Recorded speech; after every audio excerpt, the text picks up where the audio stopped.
Graça e paz. Vamos seguir com a leitura do livro Cura para os Traumas Emocionais, de David Simmons. Capítulo 10, parte 2. Depressão e senso de culpa.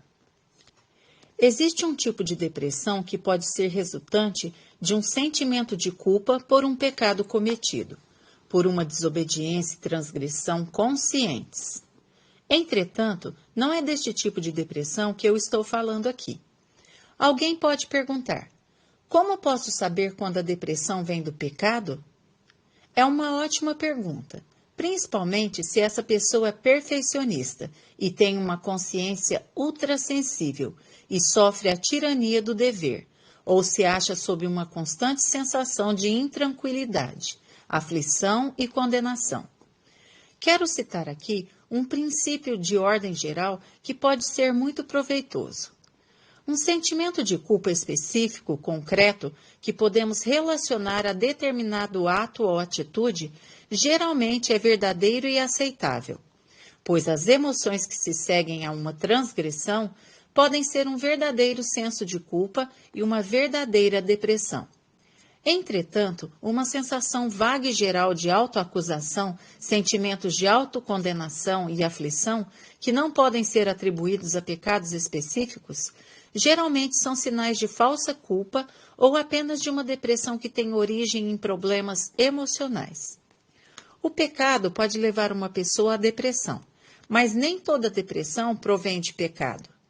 As raízes da depressão podem ser muito profundas e bastante complicadas, e tão complexas quanto as mágoas da infância e cicatrizes emocionais que as pessoas levam para os anos da maturidade. Depressão e personalidade.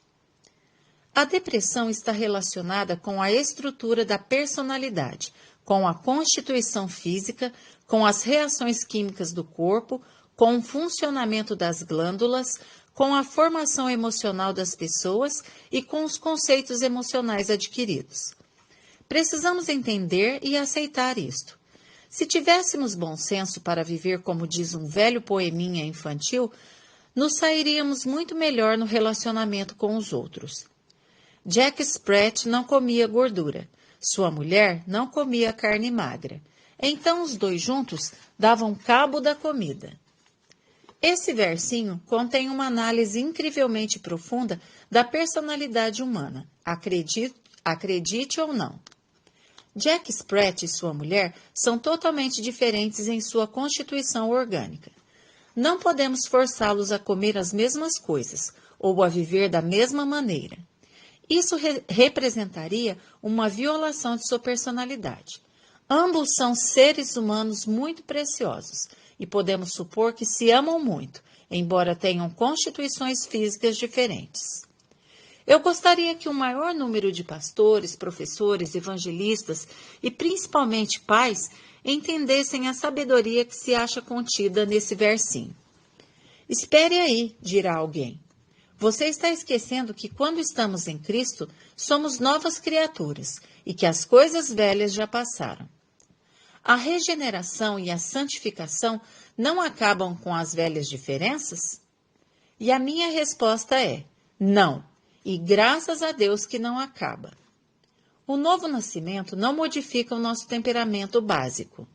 Ele pode colocar em nosso interior a disposição de Jesus Cristo. Como Oswald Chambers gosta de dizer, mas não muda o nosso temperamento básico.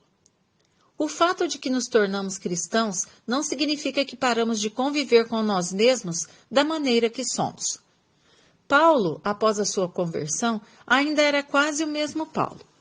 Pedro ainda tinha em si muito do antigo Pedro e João do velho João. Eles não se tornaram outra pessoa. No plano de Deus, não existem duas coisas iguais.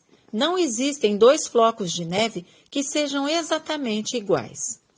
E através dessa situação, isto é, variedade dentro de uma unidade, Deus revela os seus desígnios. Nós todos somos diferentes uns dos outros, em temperamento e na estrutura da personalidade. Cada um de nós sente as coisas à sua própria maneira. Cada um tem as suas próprias reações e faz as suas interpretações da vida de um modo pessoal. Paulo nos lembra o seguinte: temos, porém, este tesouro em vasos de barro, 2 Coríntios 4:7. Por natureza e temperamento, algumas pessoas são mais nervosas, apreensivas e se atemorizam com mais facilidade. São indivíduos supersensíveis, cujas emoções se despertam facilmente e se modificam. Às vezes fico pensando se Paulo não era uma pessoa assim. Apesar de ser tão forte, ele diz que foi a Corinto em fraqueza, temor e grande temor. 1 Coríntios 2:3. Parecia ser um rapaz muito tenso, pois fala em lutas por fora e temores por dentro. 2 Coríntios 7:5. E isso se aplicava ao jovem pastor Timóteo. Toda a segunda carta a Timóteo parece ter sido escrita por Paulo com o objetivo de arrancar o jovem discípulo de sua depressão. O biógrafo de Samuel Brengle o define como um introvertido por natureza. As pessoas mais extremamente introspectivas e sensíveis são as que mais enfrentam problemas de depressão. A causa básica de muitos de nossos estados depressivos, muitas vezes, é o fato de não encararmos realisticamente essa depressão. Quem pensa que não existe relação entre o natural, isto é, o nosso temperamento e a estrutura de nossa personalidade, com o nosso aspecto sobrenatural, isto é, nossa vida espiritual, está seriamente enganado. Tanto as emoções como a fé operam através da mesma constituição de personalidade. Deus não nos alcança por vias especiais, que passam de largo por nossa personalidade, ou se desviam dela. Não é através de um funil mágico afixado a um orifício no alto da nossa cabeça que ele derrama sua graça sobre nós. Os aspectos de nossa personalidade que empregamos no exercício da fé são os mesmos pelos quais as nossas emoções operam. Talvez possamos entender isso melhor se imaginarmos um desses enormes e caros aparelhos que reúnem num só conjunto um receptor de TV no meio, um toca-discos estéreo e um rádio. Trata-se de um belíssimo móvel. Mas se um dos transistores da complexa aparelhagem queimar, o sistema de som fica mudo. Por quê? Todos os componentes funcionam através dos mesmos mecanismos.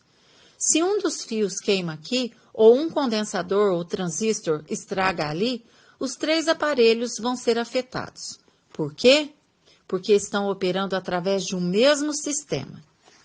Que Deus te abençoe, um ótimo fim de semana e até segunda-feira.